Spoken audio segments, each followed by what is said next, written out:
देखो आज अपन पढ़ेंगे सरल भिन्न और मिश्रित भिन्न। सरल भिन्न और सबसे पहले देखो सरल भिन्न क्या होती है और मिश्रित भिन्न क्या होती है।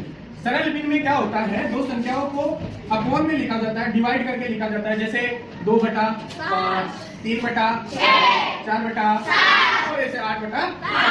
इसमें देखो जो ऊपर वाली जो संख्या होती है इसको अपन बोलते हैं और नीचे वाली को बोलते हैं। अब देखिए जैसे मान लो अपने पास एक रोटी है, क्या है, रोटी है। अब अपन को इसको एक भिखारी को बांटना है, भिखारी को। तो मैंने इस रोटी के कितने टुकड़े कर दिए, कितने टुकड़े कर दिए, 4 टुकड़े। अब मैंने भिखारी को इसका एक टुकड़ा दे दिया, कितने टुकड़े दे दिए, एक टुकड़ा। तो 4 टुकड़ों में से एक टुकड़ा देने का मतलब हो गया कितना भाग दिया मैंने, 1/4। एक रोटी के चौथा हिस्सा मैंने इसको दे दिया।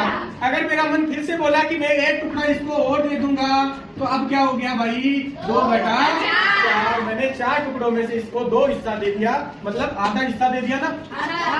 तो इस प्रकार से ये होती है एक साधारण भिन्न, जिसमें नीचे उस संख्या के टुकड़े और जितना भाग अपन ने दिया वो ऊपर आ जाता है। अब देखो ये क्या होती है, मिश्रित भिन्न। अब देखो आपको मिश्रित भिन्न कैसे लिखी हुई मिलेगी, देखो इसको पढ़ने का तरीका। पहला तो 2 सही 4/5, इसको पढ़ोगे तो कैसे पढ़ोगे, हाँ, और ये पढ़ोगे तो 3 सही 4/6।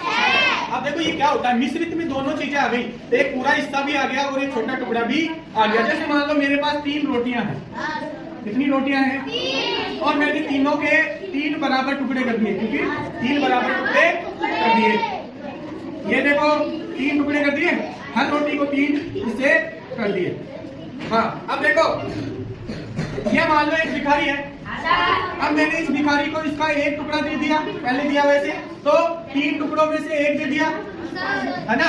अब दूसरा टुकड़ा भी दे दिया तो ये 2 हो गया। अगर तीसरा टुकड़ा भी दे दिया तो आप बोलोगे सर 3 टुकड़े दे दिया। तो अब आप इसको बोल सकते हो कि एक कंप्लीट रोटी दे दी, कंप्लीट दे दिया, हिस्सा दे दिया।